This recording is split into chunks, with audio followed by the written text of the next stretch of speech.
Hello guys, my name is doctor Deepak Anjana और आज का ये वीडियो सिर्फ उन लोगों के लिए जो एफएमजी दिसंबर 24 देने वाले हैं और जो अटेम्प्ट के साथ देने वाले हैं, जो भी फर्स्ट टाइम ये एग्ज़ाम देने वाले हैं। This video is not for you. ये वीडियो सिर्फ उन्हीं के लिए है जो अटेम्प्ट के साथ एग्ज़ाम देने वाले हैं एंड जो सीरियस हैं कि इस एग्ज़ाम को पास करना है, उन्हीं के लिए हैं। बाकी जिनको नहीं करना है, ये वीडियो उनके लिए नहीं है। सो प्लीज़ आप अपना टाइम ये मत ख़राब करो। जो भी सीरियस हैं कि हमारे अटैम्प्ट हो चुके हैं और अभी एग्ज़ाम पास करना है, ख़त्म करना है, ये वीडियो सिर्फ उन्हीं के लिए ही है। तो प्लीज़ अच्छे से देखना पूरा वीडियो। उसके बाद देखो क्या होता है ना, हमारे अटैम्प्ट कितने भी हों, 3 अटैम्प्ट, 4 अटैम्प्ट, 5 अटैम्प्ट हो गए, 6 अटैम्प्ट हो गए, 8 हो गए, जितने भी अटैम्प्ट हैं अपने, हमको एक चीज़ ये देखना है कि हम क्या कर रहे हैं हर अटैम्प्ट के बाद में। पढ़ रहे हैं, नो डाउट, मतलब मैं यूँ नहीं बोल रहा हूँ कि आप नहीं पढ़ रहे हैं, बट क्या क्या चीज़ें एनालिसिस कर सकते हैं, क्या हम अपने आप को बेटर एनालिसिस कर पा रहे हैं कि जितना हम पढ़ रहे हैं क्या वो उस तरीके से अप्लाई उसको कर पा रहे हैं। क्या पढ़ तो रहे हैं, ठीक है, नोट्स हम दिन रात लेके बैठे हैं, बट क्या उसको हम क्वेश्चन में अप्लाई कर पा रहे हैं, क्या उसको हम जीटी में अप्लाई कर पा रहे हैं। हमको वो चीज़ देखनी पड़ेगी, वरना तो सेम अगर नोट्स को बस घुमाते रहोगे तो क्या फ़ायदा हो रहा है। इतने अटैम्प्ट देने के बाद कोई फ़ायदा तो नहीं हुआ ना। सबसे बड़ी जो चीज़ है वो है जीटी, जो नहीं देना चाहते हम लोग, कि डर लगता है नंबर कम आएंगे, ये वो, या देंगे भी तो एग्ज़ाम के पास आके 1 2 जीटी 3 जीटी दे लेंगे। क्या हो जाएगा एग्ज़ाम पास आने के बाद अगर आप जीटी दोगे, उस जीटी का क्या मतलब है, कोई सेंस है उस जीटी देने का। जीटी क्यों होता है कि भाई उससे पता चले कि आपकी प्रिपरेशन कैसी चल रही है, आपके कौन से टॉपिक बार बार गलत हो रहे हैं, तो आप ताकि आप उनको एनालिसिस करो, उन टॉपिक्स को इम्प्रूव करो। जीटी इसलिए होता है ना। एग्ज़ाम से 4 दिन 10 दिन पहले जीटी दोगे, उसका क्या सेंस है, फिर आप क्या इम्प्रूव कर लोगे उस जीटी से। और 1 2 जीटी के बेसिस पे कभी भी नहीं पता चलता है कि आपकी प्रिपरेशन कैसी है। हो सकता है किसी जीटी में किस सब्जेक्ट में ज़्यादा तो कैसे हो गए, जो आपने पढ़ा भी नहीं हो सकता उसमें सारे सही मिलेंगे आपको बहुत बार, क्योंकि गेस तो कर रहे हैं ना, 300 में से सब छोड़ के तो आ नहीं रहे अपन क्वेश्चन। अब उस टाइम पे बहुत सारे लोग ऐसे ज्ञान देने वाले आपको मिल जाएंगे कि यार मैंने तो बिना जीटी के ही पास हो गया, फर्स्ट अटेम्प्ट में बिना जीटी के पास हो गया था। मैंने भी 2 ही जीटी दिए थे, मैंने कोई बहुत नहीं दिए थे, बट फर्स्ट में हो गया ना। हो गया इसलिए हवा में ये सब। अब नहीं हुआ है तो हमको समझना तो पड़ेगा ना, खुद को एनालिसिस तो करना पड़ेगा ना कि टॉपिक कौन से गलत हो रहे हैं, कहाँ वीकनेस आ रही है हमारी, कहाँ चीज़ों में गलती जा रही है, कौन से टॉपिक बार बार गलत हो रहे हैं। जो फर्स्ट अटेम्प्ट में हो गए वो ज्ञान देंगे, कह रहे हम तो बिना जीटी के पास हो गए थे, तो इतना इतना भी ज़रूरी नहीं होता है जीटी देना। हाँ आई नो, फर्स्ट अटेम्प्ट में तुम्हें जो करना है तुम कर सकते हो, किस्मत है चल गए। मैं खुद बोलता हूँ कि हर हर मेजोरिटी ऐसा नहीं है कि कोई सिर्फ मेहनत से ही आदमी पास होता है, थोड़ा बहुत लक भी होता है, लक फैक्टर। हो सकता है उनका था, हो सकता है मेरा भी था अगर मैंने सिर्फ 2 भी दिए। बट अब जब हमारे अटैम्प्ट हैं तो अब तो हमें देना पड़ेगा ना जीटी, क्योंकि जीटी नहीं देंगे और 1 2 जीटी से कुछ नहीं होगा, रेगुलरली जीटी देना पड़ेंगे। हमको टॉपिक पता होने चाहिए कि हमारे कौन से टॉपिक बार बार गलत हो रहे हैं। तो प्लीज़ अगर आप चाहते हो इस एफएमजी के साइकिल से निकलना, जीटी के नंबर से डरना बंद करो यार। अब कब तक डरते रहोगे। एग्ज़ाम देखो, आप जीटी दे रहे हो, उसका नंबर तो सिर्फ आपके पास रह रहा है ना, किसी और के पास थोड़ी जा रहा है। उससे किस बात की शर्म आ रही है। बट आप एग्ज़ाम जो देते हो, जिस एग्ज़ाम में आप एफएमजी में फेल होते हो, वो तो अगर आप नहीं भी बताते हो तो भी सबको पता चल जाता है कि आप फेल हुए हो। तो फिर डरने कब तक आप डरते डरते चीज़ों को लेके चलोगे यार, ये सोच बताओ मुझे चीज़ें। जीटी देना स्टार्ट करो और देखो, एटलीस्ट वीकली नहीं तो फिर 10 दिन से ऊपर जीटी नहीं जाना चाहिए किसी भी हालत में।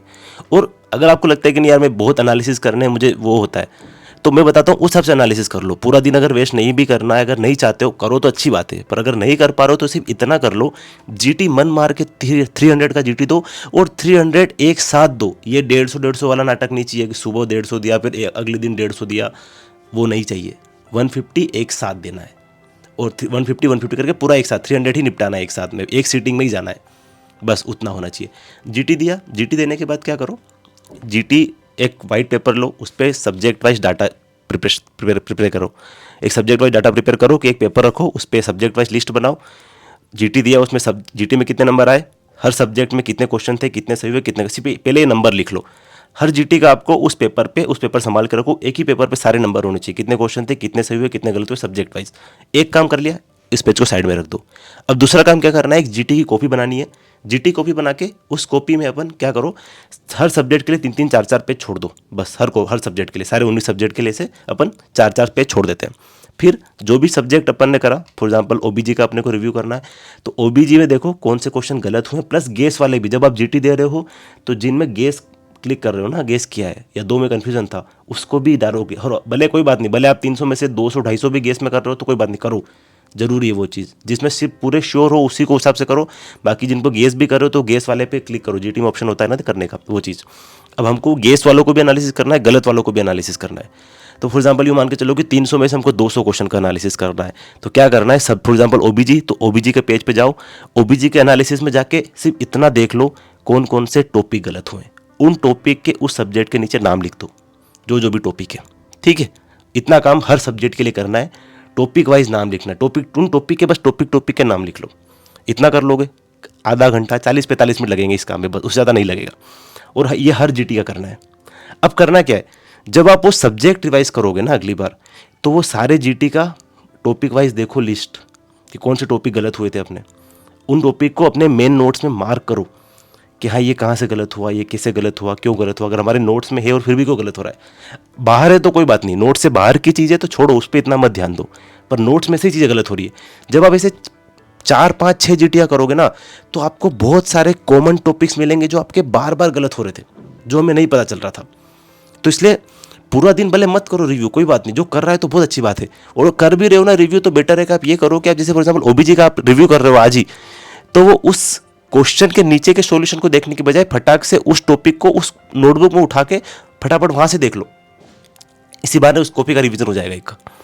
अभी तक इतना पढ़ने के बाद हमको ये तो पता है कि कौन सा टॉपिक है, कौन सा टॉपिक नहीं है हमारी बुक में, तो बस उसको उतना कर लो, उस टॉपिक को वो बुक फटाक से निकाली, फटाफट बजा के वहाँ से रिवाइज कर लिया, पर उसको मार्क भी कर लिया। जब भी हर रिवीजन आप प्लान कर रहे हो तो आप इन जीटी की जो टॉपिक है इनको देख लो, पढ़ लो। आप 5-6 जीटी जब दे लोगे तो आपके हर सब्जेक्ट में कम से कम 10-10, 15-15 टॉपिक ऐसे होंगे कॉमन, जो कोई 2 जीटी में गलत हुए थे, कोई 3 जीटी में गलत हुए थे, ऐसे टाइप से क्वेश्चन। ये चीज़ें हमको करनी पड़ेगी। अगर ये चीज़ हम नहीं करेंगे, क्या देखो, लोग कुछ भी बोलेंगे कि मैं जीटी दे के नहीं हुआ, मुझे तो बिना जीटी के पास हो गया। इस वीडियो में उसका कमेंट करें लोग, पर मैं बोल रहा हूँ अच्छी बात है भाई, तुम हो गए फर्स्ट अटेम्प्ट में क्लियर ना, ठीक है, बहुत अच्छी बात है। पर आप कैसे इंप्रूव करोगे? आप बार बार सेम नोट्स रिवाइज करते जा रहे हो, सेम टाइम दे रहे हो। हम पूरे सब्जेक्ट को अगर सेम ही टाइम देंगे तो फिर हम कैसे इंप्रूव कैसे करेंगे? हमको पता कैसे चलेगा हमको इंप्रूव कहाँ करना है?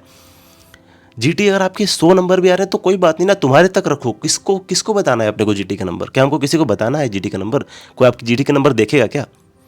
तो फिर डरना क्यों है? और जीटी आप देना स्टार्ट करोगे नवंबर एंडिंग में जाके, दिसंबर में जाके, फिर आपके पास डाटा कहाँ रहेगा? ये सारे जो मैंने आपको बताया कि ऐसे टॉपिक के नाम वगैरह ये सब आपको कैसे मिलेगा एंड में जाके? 1-2 जीटी 3 जीटी से नहीं चलेगा पता भाई। अभी अक्टूबर में कम से कम 3-4 जीटी दो, नवंबर में फिर 3-4 जीटी दोगे, देखो आपके 7-8 जीटी नवंबर के एंड तक हो जाएंगे। और नवंबर में भी रिवीजन करोगे तो अक्टूबर के जीटी वाला डाटा रहेगा कि इस सब्जेक्ट से ये टॉपिक गलत हुए थे, तो अपन अपने मेन नोट्स में उन टॉपिक को मार्क करेंगे, उन टॉपिक को एक्स्ट्रा टाइम देंगे। जो ज़्यादा गलत हो रहे हैं, बार बार गलत हो रहे टॉपिक, उनको अपन दिसंबर में दिन का 1-1, 2-2 घंटे एक्स्ट्रा लोड कर दो कि ये जीटी के ये टॉपिक से जो बार बार गलत हो रहे हैं, तो इनको अपन दिन में 1-2 घंटे अलग ही दे दिए। वो चीज़ है, प्लीज़ ये जब तक नहीं करेंगे तब तक नहीं होगा। देखो दिक्कत वही है, होगा, हो सकता है कि वापस से कुछ लोगों का किस्मत अच्छे हो और वो पास हो जाए, बट बाकी मेजोरिटी जो अटेम्प्ट वाले हैं फिर से वही होगा, 145, 148, 149 पे जाके अटक जाएंगे। क्योंकि हम पढ़ रहे हैं, हम मेहनत कर रहे हैं। मैं ये नहीं बोल रहा हूँ कि हम मेहनत नहीं कर रहे हैं, हम मेहनत कर रहे हैं, बट इम्प्रूवमेंट हमको लानी है। हमको उन टॉपिक्स नहीं पता चलेंगे तो कैसे होगा भाई? आप मुझे, आपका एग्ज़ाम जब हो जाए एफएमजी दिसंबर वाला, आप मुझे, अगर आप फेल हो जाओ ना, बस आप मुझे इतना करना कि वो जीटी का पेपर जो जिस हिसाब से मैंने आपको बनाने का बोला है सब्जेक्ट वाइज जैसे करके, उसमें कम से कम 10 से 12 जीटी होने चाहिए। और जो मैंने टॉपिक वाइज लिस्ट बनाने का बोला है, हर सब्जेक्ट से, हर जीटी के बाद में हर सब्जेक्ट वाइज टॉपिक जो गलत हुए या गेस किए थे, उन टॉपिक की लिस्ट बनाना। फिर उन टॉपिक को ऐसे मार्क करना कि जो हाँ पढ़ लिया है तो उसको मार्क कर देना उसी जीटी वाली कॉपी में, सिर्फ टॉपिक का नाम ही लिख लो, बहुत है। इतना चीज़ आप मुझे भेज देना एक बार कि देखो ये सब करने के बाद भी मैं फेल हो गया भाई। उसके बाद पॉसिबल नहीं कि आप फेल हो जाओ, 99% उसके बाद चांसेस है कि आप पास हो जाओगे, क्योंकि यही तो आएगा ना चीज़ें। जो वीकनेसेस थे वो सब इंप्रूवमेंट कर लेंगे तो फिर बचेगा क्या? सिर्फ मेहनत के पीछे मत भागो यार, कि ऐसा कोई नहीं है कि आपका कोई स्टॉप वॉच का टाइमर आके नहीं देख रहा है कि आप 14-15 आवर पढ़ रहे हो, आपको पास कर देंगे। उस वे में जाना पड़ेगा, वो चीज़ें करनी पड़ेगी कि हम वो किस तरीके से वो कर पाएँ, वो चीज़ें, वो टॉपिक्स कैसे हम फाइंड आउट कर सकें कि वो चीज़ें हम गलत कर दें, वो सही कर दें उन टॉपिक्स को। वो टॉपिक का एक्सप्लेनेशन बार बार पढ़ सकते हैं, क्या चीज़ें उस समय। देखो ऐसा है कि एक बार आपने कोई चीज़ एक बार पढ़ लिया, जीटी का एनालिसिस कर भी लिया और एक बार पढ़ लिया, क्या होगा? वो याद थोड़ी रह रहा है आपको। अब पूरा दिन बैठ के पूरा दिन भी खराब कर दिया आपने और सारा रिवाइज कर लिया, नहीं होगा वो याद। हमको वो टॉपिक का नाम पता होना चाहिए, हमारे मेन नोट्स में मार्क होना चाहिए, तभी तो हम उस पर ज़्यादा ध्यान देंगे। और 3-4-5 बार उसको जब रिवाइज करेंगे तभी वो चीज़ें होगी। प्लीज़ अगर आप FMG दिसंबर वाली की प्रिपरेशन कर रहे हैं, आपके अटेम्प्ट्स हैं, प्लीज़ इस ट्रिक को अपनाओ, GT देना स्टार्ट करो, अभी से देना स्टार्ट करो। अक्टूबर मंथ में कम से कम 4 GT दो, नवंबर में 4 दो, दिसंबर में मोस्ट ऑफली दिसंबर में एग्ज़ाम नहीं होगा, जनवरी में ही होगा, तो दिसंबर और जनवरी में जब जो भी मंथ आपका एग्ज़ाम होता है उस मंथ में नहीं देना है GT अपने को, किसी भी हालत में नहीं देना है। जिस मंथ में एग्ज़ाम है उस मंथ में GT नहीं देना है। फॉर एग्जाम्पल जनवरी में अगर एग्ज़ाम है तो अक्टूबर नवंबर दिसंबर 4 4 4 12 GT होंगे। 12 GT का डाटा होना चाहिए, 12 GT के टॉपिक्स होना चाहिए। सोचो कि हर एग्ज़ाम में आपने अगर 200 टॉपिक भी करे 200 भी गलत हुए आपके, या गेस में करे करके 200 का एनालिसिस करना था, तो 12 GT 200 मतलब 2400 क्वेश्चन, 2400 टॉपिक आपके हो जाएंगे। उन 2400 में सोचो ना, कम से कम 500-600 आपके कॉमन टॉपिक होंगे यार, 100% 500-600 कॉमन टॉपिक। और उन 500-600 टॉपिक में से एग्जाम में कम से कम 50 क्वेश्चन आने ही आने हैं, किसी भी हालत में आने हैं। टॉपिक तो वही है ना एग्जाम में, और क्या 2400 टॉपिक मतलब सिलेबस ही हो गया वो तो। बट हमको पता होना चाहिए कि हम 300 पेज पढ़ रहे हैं, तो उन 300 पेज में से पढ़ना सबको है, छोड़ना कुछ भी नहीं है, बट किस पोर्शन पे ज़्यादा फोकस करना है जो बार बार गलत हो रहा था, वो चीज़ है। वो चीज़ जब तक हम नहीं करेक्ट करेंगे तब तक देखो नहीं होगा। आप अपने आप को कितना भी मना लो, इसीलिए अभी पढ़ो या मत पढ़ो पर GT देना चालू करो। एक जहाँ भी आपका शेड्यूल बना हुआ है, मतलब टेबल है, उसके सामने हर संडे या जो भी आपको डेट डालनी, 4 GT की डेट डाल दो। उस दिन भले उस दिन का आपने जो कर रखा हो सिलेबस वो रह जाए तो कोई बात नहीं, क्या इतने अटेम्प्ट से सिलेबस पूरा ही तो कर रहे हो ना, क्या हो गया, उससे कुछ फ़र्क पड़ गया क्या। वो GT दो जो भी डेट आप करो कि हाँ ये महीने में 4 दिन ये डेट को मुझे GT देना है, वो GT ख़त्म करो, वो GT देना है। जैसे मैंने एनालिसिस करने का बोला है, पेपर वाइज एनालिसिस करो, टॉपिक वाइज टॉपिक लिखो हर सब्जेक्ट वाइज, और फिर जब भी वो सब्जेक्ट रिवाइज कर रहे हो वो सारे GT में उन सब्जेक्ट के टॉपिक देख लो एक बार अच्छे से। फिर जब नोट्स पढ़ रहे हो तो वो टॉपिक बहुत अच्छे से होना चाहिए किसी भी हालत में। और दिसंबर तक वो जो कॉमन टॉपिक हो जाएंगे, दिसंबर में फिर उन टॉपिक्स को 1-1 2-2 घंटे एक्स्ट्रा देने हैं दिन का, रोज का, ताकि वो टॉपिक्स अपन इंप्रूव कर पाएँ। और खासकर PY को भी से सोल्व करो, 3-4 बार रिवाइज करो, कोशिश करो सिलेबस ख़त्म करके रिवीजन स्टार्ट करना। बट रिवीजन सिलेबस ख़त्म करने के चक्कर में फर्स्ट डिवीजन को बहुत ज़्यादा जल्दबाजी में नहीं करना है। कोई बात नहीं, अगर आपका अक्टूबर एंड तक भी खत्म हो रहा है, नवंबर 10 नवंबर 15 नवंबर तक भी खत्म हो रहा है तो कोई बात नहीं, चलेगा। भागम भाग मत करना। पर ऐसा नहीं कि हम कुछ और कर रहे हैं, टाइम पास कर रहे हैं, घूम रहे हैं, मूवी देख रहे हैं, वो अलग चीज़, उसकी बात नहीं कर रहा हूँ। पढ़ रहे हैं और थोड़ा लेट भी होगा चलेगा, पर अच्छे से करना है, फर्स्ट रीडिंग अच्छे से, ताकि रिवीजन हम फिर स्पीड अप में कर पाएँ। तो यही है, मतलब प्लीज़। और यार ये जो मैं चीज़ें बता रहा हूँ वो कर लो, क्योंकि मुझे आते हैं मैसेज, जब भी एग्ज़ाम होता है तो पास वालों के, बहुत पास वालों के मैसेज आते हैं, हर बार 300-400 मैसेज आते हैं, उससे ज़्यादा फेल वालों के होते हैं। और मुझे पास वालों का सुन के बहुत खुशी नहीं होती है, ठीक है, वो सबका अपना अपना एक अच्छी बात है। मुझे फेल वालों का सुन के बहुत दुख होता है, क्योंकि मुझे पता है कि सब आप लोग कितना स्ट्रगल कर रहे हो। मेरे दोस्त बहुत सारे स्ट्रगल कर रहे हैं। वो फील होता है कि घर वाले परेशान हो रहे हैं, आप परेशान हो रहे हो, मेंटली एग्जॉस्ट हो जा रहे हैं, कितना कुछ हो रहा है, कितने सालों से इसमें लगे पड़े हैं अपन लोग यार। प्लीज़ जो मैंने इस वीडियो में बोला, एक छोटा भाई, उम्र में बड़े हो तो मुझे छोटा भाई समझ के मेरी बात मान लो, उम्र में छोटे हो तो अपना बड़ा भाई समझ के मान लो, मेरी उम्र वाले हो तो अपना भाई समझ के मान लो। पर प्लीज़ ये सारी जो चीज़ें मैंने बोली है, दिल से इनको अप्लाई करो। मेरे बारे में जो सोचना है सोचो, मुझे उससे नहीं फ़र्क पड़ता। पर मैं तो चाहता हूँ कि यार भले आप मेरे बारे में कुछ सोचो, पर मैं तो यही सोचता हूँ कि प्लीज़ आप लोग पास हो जाओ इस एग्ज़ाम से निकल जाओ। उसके बाद लड़ाई झगड़े भी अगर करने होंगे उसके बाद करेंगे आराम से, पर ये चीज़ निकाल लो। बाकी कुछ और इशू होता है तो आप टेलीग्राम पे मुझे मैसेज कर सकते हो, कुछ और होता है तो आप कमेंट सेक्शन में पूछ सकते हो। So wish you all the best, thank you so much and good night.